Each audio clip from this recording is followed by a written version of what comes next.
ഈ പ്ലാവിന്റെ തറയിലിരിക്കുന്ന ആളുകളെ പ്ലാവോയിസ്റ്റുകൾ എന്നാ പറയുന്നത്. പണ്ടത്തെ പണ്ടത്തെ ഒരു പ്ലാവോയിസ്റ്റ് ആണ്. അപ്പൊ ഷൈനെ തിരിച്ച് അങ്ങോട്ട് തന്നെ അങ്ങോട്ട് കൊണ്ടുപോകും. ഞങ്ങൾക്ക് അറിയേണ്ടത് എമ്പുരാന്റെ വിശേഷങ്ങൾ. എമ്പുരാനിൽ ഞാനില്ല, ഞാൻ ഇതുവരെ നീ വേണ്ട ഞാനുണ്ടോ? ഇല്ല ഇല്ല, എമ്പുരാൻ സത്യം പറയേ ഇതുവരെ ഇല്ല. എമ്പുരാൻ കഴിഞ്ഞിട്ടില്ലല്ലോ ഇപ്പോഴും. ഇനിയിപ്പം വരാൻ ചാൻസ് ഉണ്ടല്ലോ. ദുൽഖറിന്റെ സിനിമകൾ, ഞാൻ ചെയ്ത സിനിമകളൊക്കെ യങ്സ്റ്റേഴ്സിന്റെ സിനിമകളായിരുന്നു. അപ്പൊ അതിന്റെ ഒരു ഇതുണ്ടായിരുന്നു. നമുക്കുള്ള സിനിമകൾ അങ്ങനെ യങ്സ്റ്റേഴ്സിന് ചെയ്തിട്ടുണ്ട്. പക്ഷെ നമുക്ക് ഒരാളുണ്ടല്ലോ നമുക്ക് വരുമ്പോഴും ദുൽഖർ വരുമ്പോൾ നമ്മൾ അങ്ങനെ പെരുമാറും. ആ ഒരു ഇതുണ്ടായിരുന്നു. ഡിസിപ്ലിനൊക്കെ എല്ലായിടത്തും ഉണ്ട്, എന്നാലും ഒരു സൈലൻസ് ഒക്കെ ഉണ്ടാവും നമുക്ക് വരുമ്പോൾ. സുരേഷ് ഗോപി ഇപ്പൊ MP അല്ലേ ഞങ്ങളുടെ? തൃശ്ശൂർ എടുത്തു. അതുണ്ട്. തൃശ്ശൂർ വേണ്ടെന്ന് വെച്ചൊരു 4 മണി പലഹാരം അത് മേത്താവൂലേ? ഷർട്ടൊക്കെ പിന്നെ ഇത് തട്ടിക്കളയാൻ വേണം ഒരു അരമണിക്കൂർ. മലയാളം കഴിഞ്ഞു, തമിഴ് കഴിഞ്ഞു, ഇനി ഹിന്ദി. ബോളിവുഡിലാണ് ലക്ഷ്യം അല്ലേ? ബോളിവുഡല്ല ലക്ഷ്യം, ഹോളിവുഡാ. ഹോളിവുഡ് അല്ല, ന്യൂയോർക്ക് അല്ല, ലോസ് ആഞ്ചലസ്. നമ്മളെന്തിനാന്ന് ചെറുതാക്കണേ? ചെറുപ്പം മുതൽ സിനിമ നടനോ അല്ലെങ്കിൽ സിനിമയിൽ കയറണം എന്നുള്ള അതിയായ ആഗ്രഹം, അതിനുവേണ്ടി ഭയങ്കര കഠിന പ്രയത്നം. ഞാൻ അങ്ങനെ ഒരു കഠിന പ്രയത്നം, അങ്ങനത്തെ ഒരു ഭയങ്കര അങ്ങനത്തെ ഒരു തീവ്രമായ ആഗ്രഹമൊന്നും ഉണ്ടായിരുന്ന ഒരാളല്ല. ഹാർവിയോറ, the exclusive collection of adenium plants. ഇനി നിങ്ങളുടെ വീടിന്റെ അകത്തളങ്ങളിൽ ഹാർവിയോറ അഡീനിയം പ്ലാന്റ്സ് പുഷ്പിച്ചു നിൽക്കും. വെബ്സൈറ്റ് വഴി ഓർഡർ ചെയ്ത് കഴിഞ്ഞാൽ ഇന്ത്യയിൽ എവിടെയും ഫ്രഷ് ആയി ഞങ്ങൾ അഡീനിയം പ്ലാന്റ് നിങ്ങളുടെ വീട്ടിൽ എത്തിച്ചു തരും. കൂടുതൽ വിവരങ്ങൾക്കായി ഹാർവിയോറ വെബ്സൈറ്റ് സന്ദർശിക്കുക.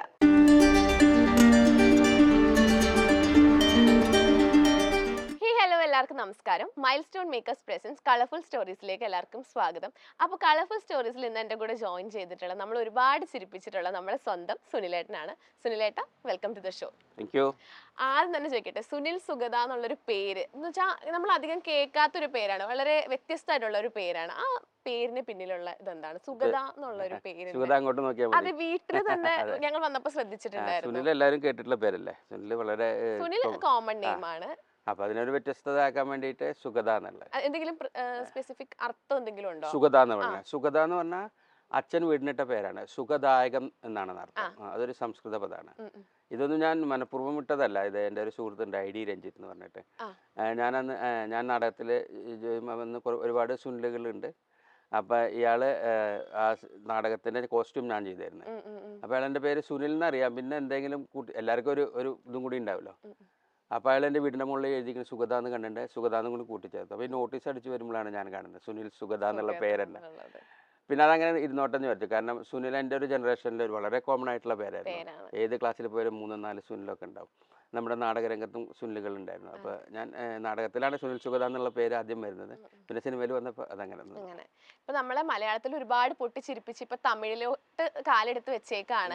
അപ്പൊ എന്താണ് ഇപ്പൊ ബ്ലഡി ബഗർ ആണ് ഇപ്പൊ എനിക്ക് തോന്നുന്നു റീസെന്റ് ആയിട്ട് ഇറങ്ങി. എന്താണ് ബ്ലഡി ബഗറിന്റെ വിശേഷങ്ങൾ? ബ്ലഡി ബഗർ വളരെ നല്ല അപ്രീസിയേഷൻ കിട്ടിയ സിനിമയാണ്. ഇപ്പോൾ ഓടിക്കൊണ്ടിരിക്കുന്നുണ്ട് തമിഴ്നാട്ടിൽ. ബ്ലഡി ബഗറിൽ ഞാനൊരു ത്രൂ ഔട്ട് വേഷ ചെയ്തിട്ടുണ്ട്. അതെ അതെ, അത് എന്നെ സംബന്ധിച്ച് കരിയറിൽ വളരെ ഒരു ഇമ്പോർട്ടൻറ്റ് മൂവിയാണ് ബ്ലഡി ബഗറിൽ.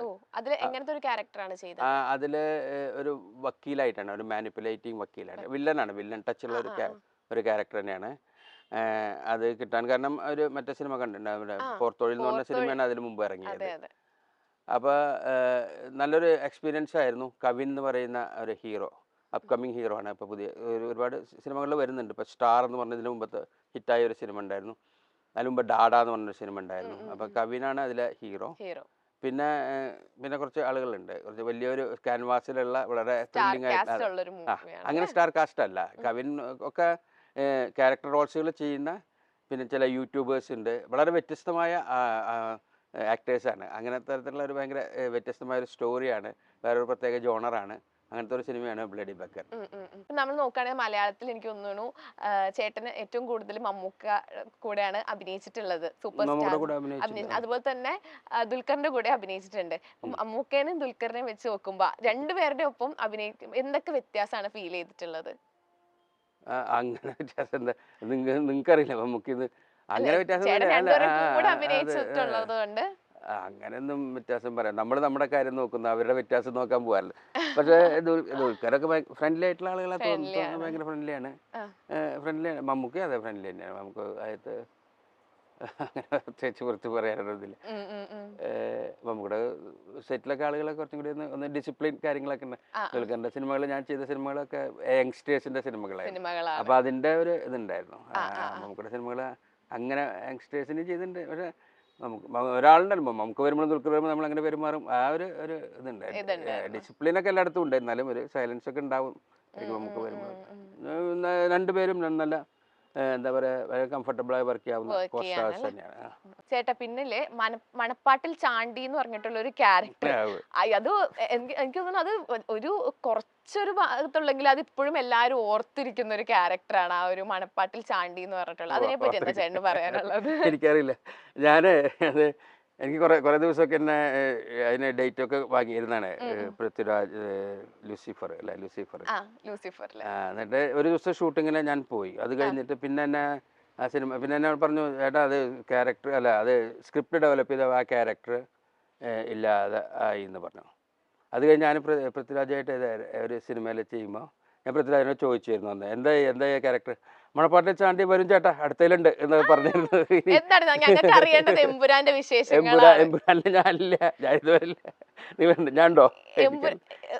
ഇല്ല സത്യം പറയേ ഇതുവരെ ഇല്ല. എമ്പുരാൻ കഴിഞ്ഞിട്ടില്ലല്ലോ ഇപ്പോഴും. ഇനിയിപ്പം വരാൻ ചാൻസ് ഉണ്ടല്ലോ. അതറിയില്ല. എന്നോട് അങ്ങനെ പറഞ്ഞത് ആള്. ഞാൻ അയാളാണല്ലോ അത് ക്രിയേറ്റ് ചെയ്തത്. ഞാൻ ചോദിച്ചത് എന്താ മണപ്പാ ഉണ്ട് ചേട്ടാ, ഉണ്ട് അടുത്തയിലുണ്ട് എന്നൊക്കെ. അതവിടെ നിൽക്കട്ടെ, സസ്പെൻസ് ആയിട്ട് നിൽക്കട്ടെ, പ്രതീക്ഷിക്കാ. ഞാൻ ഇതുവരെ ഒന്നും ചെയ്തിട്ടില്ല എമ്പുരാന്റെ വിശേഷങ്ങൾ എന്തൊക്കെയാ? അല്ല എനിക്കറിയില്ലല്ലോ, ഞാൻ അവിടെ പോയാലല്ലേ അറിയുള്ളൂ. ഓക്കെ, അപ്പൊ ഇത് രാജുവേട്ടൻ ആരെങ്കിലും കാണുന്നുണ്ടെങ്കിൽ മണപ്പാട്ടിൽ ചാണ്ടിനെ കാണാൻ വേണ്ടി ഞങ്ങൾ മലയാളികളൊക്കെ വെയിറ്റിംഗ് ആണ്. ഞങ്ങൾക്ക് എന്തായാലും കാണണം. ഓക്കെ, അപ്പൊ പുതിയ പ്രോജക്ട്സ്, പുതിയ വിശേഷങ്ങൾ തമിഴില് ഇതിപ്പോ ഇറങ്ങി. പിന്നെ ഇപ്പൊ ഞാൻ ചെയ്തുകൊണ്ടിരിക്കുന്നത് പ്രഭു എന്ന് പറഞ്ഞിട്ടുള്ളൊരു പുതിയ ഡയറക്ടറാണ്. പുള്ളി ഒരു മുമ്പ് ഒരു സിനിമ ചെയ്തിട്ടുണ്ട്,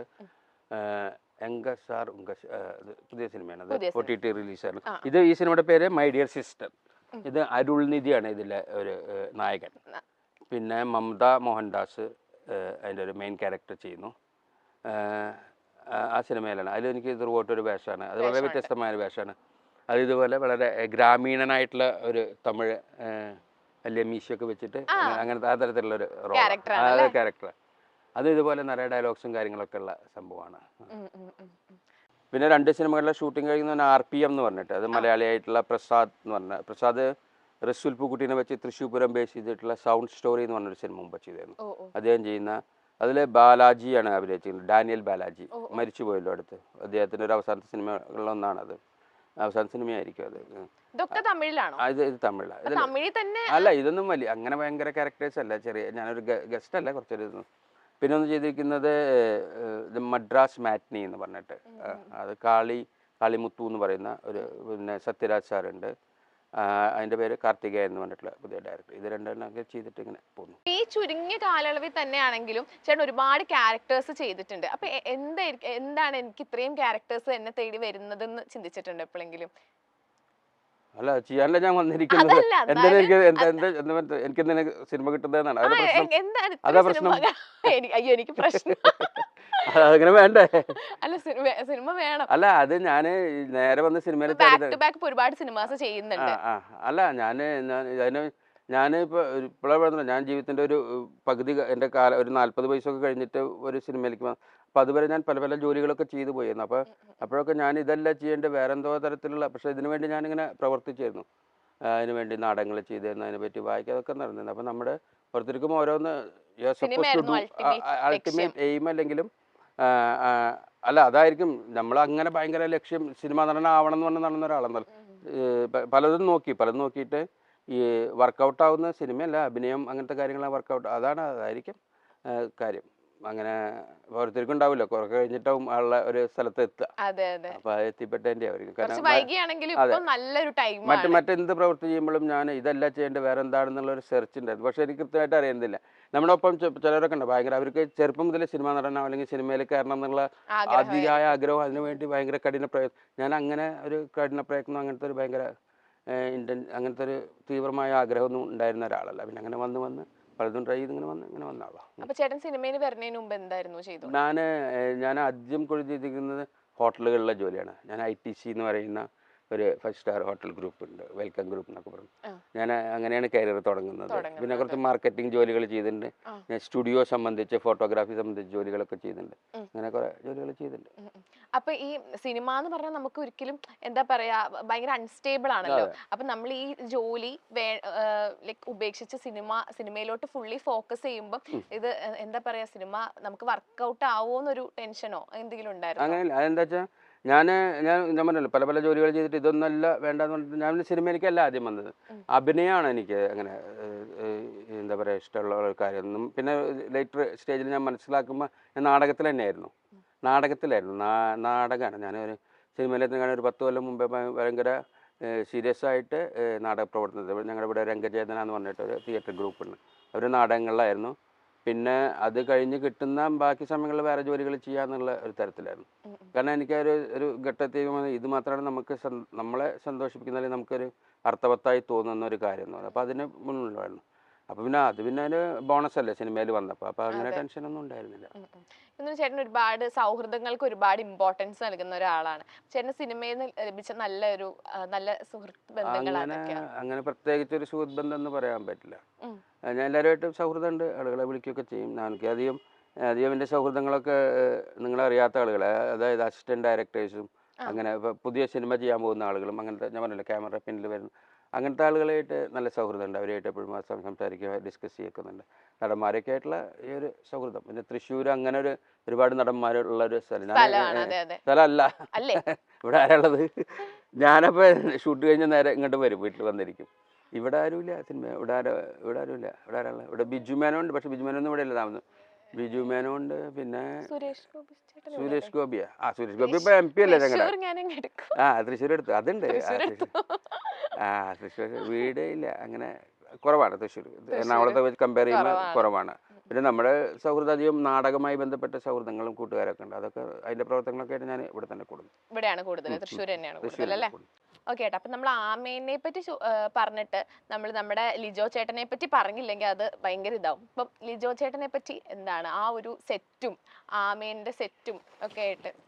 അല്ല, അത് ആമേന്റെ സെറ്റ് എന്ന് പറഞ്ഞാൽ ആ ഒരു ഗ്രാമത്തിലായിരുന്നില്ലേ അവിടുത്തെ സ്ഥലത്തും. ആ ഒരു പള്ളി ഉണ്ടാക്കിയ ഒരു പള്ളി, ആർട്ടിഫിഷ്യൽ ആയിട്ട്. അതെ, എല്ലാവർക്കും അറിയാം. പക്ഷെ കുറച്ച് കഴിഞ്ഞപ്പോൾ ഞാൻ ജൂനിയർ ആർട്ടിസ്റ്റ് എന്ന് പറയില്ല, അതിൽ ഒരുപാട് ക്രൗഡും കാര്യങ്ങളൊക്കെ വേണം. ആദ്യമൊക്കെ എറണാകുളത്ത് നിന്നൊക്കെ കൊണ്ടുവരികയായിരുന്നു. പിന്നെ കുറച്ച് കഴിഞ്ഞപ്പോൾ ആ ഗ്രാമത്തിലെ ആളുകളെ തന്നെ ഉപയോഗിക്കാൻ തുടങ്ങി. അപ്പോൾ അവരോട് പറഞ്ഞു, ഇനി നിങ്ങൾ ഈ ഷൂട്ട് കഴിഞ്ഞവർ വേറെ പഠിക്കൊന്നും പോകണ്ട. അപ്പോൾ അവർക്ക് സുഖം, വീട്ടിൽ ഭക്ഷണമൊക്കെ അവിടെ നിന്ന് തന്നെ കിട്ടും. വീട്ടിൽ കാലത്തെ വന്നിട്ട് യൂണിഫോം ഇടും. യൂണിഫോം എന്ന് പറഞ്ഞാൽ വെള്ളയും വെള്ളയാണ് എല്ലാവരും ഇട്ടായിരുന്നത് ആ സിനിമ ഓർക്കുന്നുണ്ടെങ്കിൽ. പെണ്ണുങ്ങളാണെങ്കിൽ സ്ത്രീകളാണെങ്കിൽ വെള്ള ചട്ടയും മുണ്ടും മറ്റൊരു മുണ്ടും ജുബ്ബ പോലത്തെ സാധനം. അപ്പോൾ ഇതിട്ടിട്ട് ഇവരിയ്ക്കും, ഭക്ഷണം കഴിക്കും, വർത്താനം പറയും, ഉച്ചയ്ക്ക് പോകും, പിന്നെ അതിന് വൈകുന്നേരം ആകുമ്പോൾ പോകും. പിന്നെ അവർ ഭയങ്കരമായിട്ട് ഇൻവോൾവ് ആയിരുന്നു. അപ്പം നമ്മളും അവിടെ ചെല്ലും. എന്നെ പിന്നെ എല്ലാവരും കപ്പേര് തന്നെ വിളിക്കാറ്. കപ്പേര് എന്നൊക്കെ പറഞ്ഞ് നമ്മൾ വേറെ സിനിമയൊന്നും ചെയ്യുന്നില്ല, അതിൻ്റെ ഉള്ളിൽ അങ്ങനെ ഇൻവോൾവ്. അപ്പോൾ ഈ പള്ളിയിലൊക്കെ ഞാൻ ചില ആളുകൾ ഇപ്പം നിങ്ങൾ പറഞ്ഞ പോലെ ശരിക്കുള്ള പള്ളിയാന്നൊക്കെ വിചാരിച്ചിട്ട് കാണാൻ വരുന്ന ചിലരൊക്കെ അവിടെ അവിടെ ഇരുന്ന് പ്രാർത്ഥിക്കണം കാണാം. ശരിക്കും അവിടെ ഇരുന്ന് പ്രാർത്ഥിക്കും. അത് കഴിഞ്ഞിട്ട് പിന്നെ പറഞ്ഞത് പൊളിച്ച് കളയേണ്ട വന്നില്ല. അപ്പോൾ പൊളിച്ച് കഴിയുമ്പോൾ അവിടെ ഭണ്ഡാരം ഉണ്ടാക്കി. അതിൽ കുറേ പൈസ ഉണ്ടായിരുന്നു, ആൾക്കാരോട് നിന്ന് പൈസ ഇട്ടിട്ട്. അവ അത്രമാത്രം ഇൻവോൾവ് ആയിട്ടുള്ള ഒരു സെറ്റും ഇതൊക്കെയായിരുന്നു. ലിജോ എന്ന് പറഞ്ഞാൽ അത്രയധികം പാഷനേറ്റ് ആയിട്ടുള്ള ഒരാളാണ് സിനിമ എന്ന് പറഞ്ഞാൽ. അപ്പോൾ നമ്മൾ ഒരു ലീഡർ എന്ന് പറഞ്ഞ നിലയ്ക്ക് അയാളുടെ ഒരു ഇൻവോൾവ്മെൻറ്റ് കാണുമ്പോൾ സാധാരണ എല്ലാവരും അല്ല, അതൊരു നാച്ചുറൽ പ്രോസസ്സാണ്. പിന്നെ അയാൾക്ക് അതിനെപ്പറ്റിയുള്ള ഗ്രാഹ്യമൊക്കെ നമുക്ക് മനസ്സിലാകുമ്പോൾ അതിനൊപ്പം അത് വളരെ നല്ല സെറ്റ് വരുന്ന അതിൻ്റെ ക്യാമറാമാനൊക്കെ ആണെങ്കിൽ ചിലയിടത്തൊക്കെ ക്യാമറാമാൻ ഒരാൾ ഇങ്ങനെ ചെയ്താൽ ക്യാമറാമാൻ പിന്നെ മതിയാവില്ല, എന്താ പിന്നെ ക്യാമറാമാൻ്റെ ഇതിന് വിട്ടുകൊടുക്കുക. അങ്ങനെ ഭയങ്കര ക്രിയേറ്റീവായിട്ട് ഭയങ്കര ഇതായിട്ടുള്ള ഒരു ഇതായിരുന്നു. അതേപോലെ ആക്ടേഴ്സ് ഒപ്പം ഉണ്ടായിരുന്ന ആക്ടേഴ്സ്. പിന്നെ നമ്മൾ ഈ പുണ്യാളൻ നഗർബത്തീസിലെ ചേട്ടനൊരു ഡയലോഗ് ഉണ്ട്, എവിടെയെങ്കിലും പോയി തൂങ്ങിച്ചാവുന്ന പറഞ്ഞൊരു ഡയലോഗ് ഉണ്ട്. അത് ഇങ്ങനെ ചേട്ടൻ അത് എന്താ സ്ക്രിപ്റ്റിൽ ഉണ്ടായിരുന്നില്ല, ചേട്ടൻ അത് പെട്ടെന്ന് പറഞ്ഞതാണ്. എവിടെയെങ്കിലും പോയി തൂങ്ങിച്ചാവുന്നു, ഞാൻ ഇവിടെ തൂങ്ങിച്ചാവുന്നു. അതുവരെ സ്ക്രിപ്റ്റിൽ ഉണ്ടായിരുന്നു. എനിക്ക് നീതി കിട്ടണം, ഞാൻ എന്റെ ഡയലോഗ് അല്ല, അത് ജയസൂര്യയുടെ ഡയലോഗ്. ഇവരോടാണ് എനിക്ക് നീതി കിട്ടണം, അല്ലെങ്കിൽ ഞാൻ ഇവിടെ തൂങ്ങിച്ചാവുന്നു ചോദിക്കും. അപ്പൊ എന്റെ ഒരു അഡീഷൻ ഞാൻ അങ്ങോട്ട് നോക്കിട്ട് ഇവിടെ ഒന്ന് ചോദിക്കുന്നത്. അത് ഇങ്ങനെ ചെയ്തു വരുമ്പോ വന്നൊരു സംഭവം, ഇംപ്രൂവൈസേഷൻ എന്ന് പറയുമല്ലോ നമ്മള്. അപ്പൊ ഇവിടെയല്ല പുറത്ത് ഓക്കെ അതൊക്കെ അങ്ങനെ അപ്പൊ ഒരു നല്ലൊരു സ്പോണ്ടേനിയസ് ആയിട്ടുള്ള കാര്യമാണ്. അപ്പൊ നമ്മളിങ്ങനെ ഭയങ്കര നല്ലൊരു ഇതാട്ടോ അത് നല്ല ഡയറക്ടേഴ്സിന് പെട്ടെന്ന് അത് മനസ്സിലാവും. അപ്പൊ നമ്മളങ്ങനത്തെ ഒരു ഇംപ്രൂവൈസേഷൻ നമ്മൾക്ക് നേരിട്ട് ഞാൻ അങ്ങനെ നേരിട്ട് ക്യാമറയിൽ ചെയ്യാറില്ല. നമ്മൾ അങ്ങനെ ചെയ്യട്ടെ എന്ന് ചോദിക്കും മതി. ചിലപ്പോൾ ചെയ്യുമ്പോൾ ഓട്ടോമാറ്റിക് വന്നതാണ്. ഇത് പക്ഷെ അങ്ങനെ ചെയ്തപ്പോൾ ആന്ന് പറഞ്ഞപ്പോ അപ്പൊ അതാണ് ഒരു നല്ല ഡയറക്ടർക്ക് അത് കണ്ട അത് വർക്ക്ഔട്ട് ആവുമെന്ന് തോന്നുന്നു. അതാണ് അതിന്റെ ഒരു ഗുണം. ഓക്കെ, അപ്പൊ നമ്മൾ ഇനി ഒരു ചെറിയൊരു സെഗ്മെന്റിലോട്ടാണ് പോകുന്നത്. ഒരു ഫൺ സെഗ്മെന്റ് ആണ്. ഈ സെഗ്മെന്റിന്റെ പേരാണ് എവിടെ പോകും. എവിടെ പോകും എവിടെ പോകും നോക്കട്ടെ. അപ്പൊ ഞാൻ കുറച്ച് ആൾക്കാരെ പേര് പറയും. നിങ്ങൾ അപ്പം ഇവര് ചേട്ടന്റെ ഒപ്പം വരികയാണെങ്കിൽ ചേട്ടൻ ഇവരെ എവിടെ കൊണ്ടുപോകും. ഞാൻ ഓരോ ആൾക്കാരെ പേര് പറയും. ഓക്കെ, കേട്ടോക്കട്ടെ. ഫൺ ഉത്തരം പറയുന്നില്ല. വളരെ അടുത്ത് അറിയുന്ന എന്താണ് ചേട്ടൻ ഒരുപാട് വർക്ക് ചെയ്തിട്ടുള്ള ആൾക്കാരൊക്കെയാണ്. അപ്പൊ ചേട്ടനാണെങ്കിൽ അവരിപ്പോ തൃശ്ശൂര് ചേട്ടന്റെ അടുത്തോട്ട് വന്നു. അപ്പൊ ചേട്ടനാണെങ്കിൽ ഇവരെയും കൊണ്ട് എവിടെ പോകുന്നാണ് ഞങ്ങൾക്ക് അറിയേണ്ടത്. ഓക്കെ, ഫസ്റ്റ് നമ്മുടെ സ്വന്തം മമ്മൂക്ക. ഞാൻ ഷെഫ് പിള്ളയുടെ റെസ്റ്റോറന്റിൽ കൊണ്ടുപോകും. ഷെഫ് പിള്ള റെസ്റ്റോറന്റിൽ കൊണ്ടിട്ട് എന്താ വാങ്ങിക്കൊടുക്ക? എനിക്കറിയില്ല പുള്ളി ഭക്ഷണം ഇപ്പൊ ഷെഫ് പിള്ള തന്നെ പറഞ്ഞിട്ടുണ്ട് നമുക്ക് ഭക്ഷണം കഴിച്ച കാര്യം ഇതെനിക്ക് ഞാൻ ഇത് മുഴുവനും തിന്നും, പക്ഷെ ഞാൻ തിന്നുന്നില്ല എന്നിട്ട് ഒരു സെർട്ടൺ പോർഷൻ കഴിഞ്ഞപ്പോൾ പുള്ളി മാറ്റി വെച്ചത്. പുള്ളിക്ക് ഭയങ്കര ഇഷ്ടമാണ്, പക്ഷെ പുള്ളിക്ക് അതുപോലെ തന്നെ കൺട്രോളും ഉണ്ട്. അപ്പൊ ഷെഫ് പിള്ള വല്ല നിർമ്മാണി വാങ്ങിക്കൊടുക്കാം. ഫിഷ് നിർമ്മാണം മമ്മൂക്കാക്ക് വാങ്ങിക്കൊടുക്കും. ഓക്കെ, അടുത്ത് ദുൽഖർ വന്ന് എവിടെ കൊണ്ടുപോകും? ദുൽഖർ വന്ന് ഞാൻ വേണമെങ്കിൽ പുഴക്കിൽ കൊണ്ടുപോകാം. റെസ്റ്റോറന്റ് ആണോ? റെസ്റ്റോറന്റ് ഒന്നുമില്ല, അവിടെ വലിയ പാടുണ്ട്. പാടവിടെ വഞ്ചിയൊക്കെ ഉണ്ട്. അവിടെ വേണമെങ്കിൽ വഞ്ചിയിലൊക്കെ തുഴഞ്ഞു പോകാം. അയാൾക്ക് ഇപ്പൊ റെസ്റ്റോറന്റ് ഒക്കെ എല്ലായിടത്തും പോയിട്ടുണ്ടാവും. എക്സ്പീരിയൻസ് ചെയ്യാൻ കൊണ്ടുപോകും അല്ലേ? ഓക്കെ, അടുത്തത് ജയസൂര്യ. കണ്ട് ഞാൻ ആനക്കോട്ടയിലേക്ക് ഉണ്ടാവും. ഗുരുവായൂർ ആനക്കോട്ട. ഇഷ്ടാണോ? എനിക്കറിയില്ല ഇഷ്ടം അല്ല, പക്ഷെ അത് ആർക്കും ഇഷ്ടപ്പെടും. നിങ്ങൾ പോയിണ്ടോ ആനക്കോട്ടയില്? ഗുരുവായൂർ അമ്പലത്തിൽ കുറെ ആനകളുണ്ട്. ഈ ആനകളൊക്കെ കൂടി താമസിപ്പിക്കുന്ന ഒരു സ്ഥലമാണ് പുന്നത്തൂർ ആനക്കോട്ട എന്ന് പറയുന്നത്. അപ്പൊ ഒരുപാട് ആനകളെ കാണാം, പല പ്രായത്തിലുള്ള ആനകളെ കാണാം, പല ആക്ടിവിറ്റീസിൽ ഏർപ്പെട്ടിരിക്കുന്നു. ചിലരെ കുളിപ്പിക്കുന്നുണ്ടാവും, ചിലരെ തീറ്റ കൊടുക്കുന്നുണ്ടാവും. അത് കാണാനുള്ള എത്ര ഒരുമിച്ച് ആനകളെ കാണാൻ പറ്റുന്ന ഒരു സ്ഥലം. അപ്പം ജയസൂര്യ ചേട്ടനെ ആനേനെ കാണിക്കാൻ ആനക്കോട്ടയിൽ കൊണ്ടുപോകും. ഓക്കെ, അടുത്തത് ഷൈൻ ടോം ചാക്കോ. ഷൈൻ ചേട്ടൻ വന്നാ എവിടെ കൊണ്ടുപോകും? ഷൈൻ ചേട്ടനെ അങ്ങോട്ടും കൊണ്ടുപോകണ്ടേ? ഷൈൻ വീട്ടുള്ള ആളല്ലേ, തൃശ്ശൂരുള്ള ആളല്ലേ. ഷൈൻ ചേട്ടൻ ഞാൻ ആദ്യം കാണുന്ന എവിടെ, ഞങ്ങളെ ഇപ്പോഴും അക്കാഡമിയിലുണ്ട്. അക്കാഡമിയിൽ ഒരു പ്ലാവ് ഉണ്ട്. ഈ പ്ലാവിന്റെ കടക്കിലിരുന്ന ആളെ ഷൈൻ. അപ്പൊ ഈ അവിടെ ഈ പ്ലാവിന്റെ പല പല തറകളുണ്ട്. അപ്പൊ അവിടെ പല സ്ഥലത്ത് ഇരുന്നായിരുന്നു. അപ്പൊ ഷൈൻ ഒരുപാട് കാലം ഞാൻ ഷൈനിന്റെ സിനിമയിൽ വരുന്നതിന്റെ മുമ്പ് ഷൈനാണ് ശരിക്കും അതിന്റെ ഒപ്പം പറയാം. ഷൈനാണ് ശരിക്കും എന്നെ ഈ ചാപ്പാകുരിശി എന്ന് പറഞ്ഞ സിനിമയിലേക്ക് റെക്കമെൻഡ് ചെയ്തത്. ഷൈൻ അതിന്റെ അസോസിയേറ്റ് ഡയറക്ടർ ആയിരുന്നു. അപ്പോൾ ഈ ചാപ്പാകുരിശിൽ ഞാൻ ചെയ്യുന്ന ക്യാരക്ടർ വേറെ ആരോണ് ചെയ്യാല്ല ഇവരെന്തോ അസൗകര്യം വന്നു. അപ്പോൾ ആ സമയത്ത് എൻ്റെ ഒരു പരസ്യം വന്നായിരുന്നു മാതൃഭൂമി മാഗസിൻ്റെ ഒരു പരസ്യം. അപ്പോൾ അതിൽ ഒരു വീഡിയോ പരസ്യമാണ്, മറ്റേ കൊമേഴ്സ്യൽ TV കൊമേഴ്സ്യൽ. അത് ഇതിൻ്റെ സമീർ താഹിറിനെ കാണിക്കുന്ന ഷൈനാണ്. ഷൈന് ഞാൻ നാടകം ചെയ്യുന്നൊക്കെ അറിയാം, ഷൈന് കാണാറൊക്കെ അറിയാം. അപ്പോൾ അത് കണ്ടിട്ടാണ് ഞാൻ ആ സിനിമയിലേക്ക് സെലക്ഷൻ. അപ്പോൾ ഷൈനെ ഒരുപാട് അപ്പോൾ ഷൈനെ തിരിച്ച് അങ്ങോട്ട് കൊണ്ട് ഷൈൻ അവിടെ വന്നിട്ട് പറയുകയാണ്, ഈ പ്ലാവിൻ്റെ തറയിലിരിക്കുന്ന ആളുകളെ പ്ലാവോയിസ്റ്റുകൾ എന്നാണ് പറയുന്നത്. പണ്ടത്തെ ഒരു പ്ലാവോയിസ്റ്റാണ്. അപ്പൊ ഷൈനെ തിരിച്ച് അങ്ങോട്ട് കൊണ്ടുപോകും. ഓക്കെ, അടുത്തത് ഹരീഷ് കണാരൻ. ഗുരുവായൂർ അമ്പലത്തിലേക്ക് കൊണ്ടുപോകാം. അയാളെ ഗുരുവായൂർ അമ്പലം കണ്ടിട്ടില്ല എന്ന് എനിക്ക്. അല്ല, കൊണ്ടുപോകാം. എന്തിപ്പോ നിങ്ങൾ എന്ത് കാരണം ചോദിക്കല്ലേ, എങ്ങോട്ടെങ്കിലും കൊണ്ടുപോയ പോരെ. തൃശ്ശൂരിനെ ഗുരുവായൂർ എന്ന് പറഞ്ഞാൽ തൃശ്ശൂർ ജില്ലയിൽ. തൃശ്ശൂർ തന്നെ കൊണ്ടുപോകണമെന്നില്ല, വേറെ തൃശ്ശൂർ കൊണ്ടുപോകല്ലേ സൗകര്യം. കുറച്ച് പോയാൽ മതിയല്ലോ. ഗുരുവായൂർ കൊണ്ടുപോകാം. ഗുരുവായൂർ അമ്പലത്തിൽ കൊണ്ടുപോകും. ഓക്കെ, ലാലേട്ടൻ. ലാലേട്ടൻ ശക്തൻ മറ്റേ ബസ് സ്റ്റാൻഡ് അല്ല, ശക്തൻ പാലസ് ഉണ്ട് ഇവിടെ. അദ്ദേഹത്തിന് അത്തരം കാര്യങ്ങളൊക്കെ വലിയ താല്പര്യമാണ്. വലിയ മനോഹരമായിട്ടുള്ള ഇപ്പൊ രണ്ടാമതും മ്യൂസിയം അങ്ങോട്ട് ഷിഫ്റ്റ് ചെയ്തിട്ടുണ്ട്. അത് ആദ്യം കുറച്ചൊരു ശോചനീയാവസ്ഥയിലായിരുന്നു. ഇപ്പം വളരെ നല്ല രസത്തിൽ അത് മെയിൻറ്റെയിൻ ചെയ്തിട്ടുണ്ട്. നല്ല രസമായിരിക്കും. എനിക്ക് തോന്നുന്നില്ല പുള്ളിയോടെ വന്നിട്ടുണ്ടെന്ന് തോന്നുന്നില്ല. അപ്പൊ എന്തായാലും ലാലേട്ടന് അത് ഇഷ്ടപ്പെടും. പെയിന്റിങ്സും ഒക്കെ കാണിച്ചു കൊടുക്കും. പെയിന്റിങ് പഴയ കാര്യങ്ങളൊക്കെ ഉണ്ട്. എൻ്റെ ആർക്കിടെക്ചറൊക്കെ ഭയങ്കര രസമുള്ള സംഭവമാണ്. അത്ര നല്ല പഴയതാണ്, പക്ഷെ അത് നന്നായിട്ട് അത് മെയിൻറ്റെയിൻ ചെയ്ത് വെച്ചിട്ടുണ്ട് ഇപ്പോൾ. ഓക്കെ ഓക്കെ കഴിഞ്ഞു. ഇനി അടുത്തത് അടുത്തൊരു ഫൺ സെഗ്മെന്റിലോട്ടാണ് ഞാൻ ചേട്ടനെ വീണ്ടും കൊണ്ടുപോകാൻ പോകുന്നത്. ഈ സെഗ്മെന്റിന്റെ പേരാണ് ഉരുളക്കുപ്പേരി. ഉരുളക്കുപ്പേരി. ഓക്കെ, ഞാൻ ഇനി കുറച്ച് കാര്യങ്ങൾ ചോദിക്കും, അത് ചേട്ടൻ ഉത്തരം പറയണം. ഓക്കെ ചോദിക്കാതെ. ഓക്കെ, ഏറ്റവും കൂടുതൽ തവണ വേണ്ടെന്ന് വെച്ച ഒരു 4 മണി പലഹാരം. 4 മണി പലഹാരം. മറ്റേ ഇത് എന്താ പറയാ, പഫ്സ്.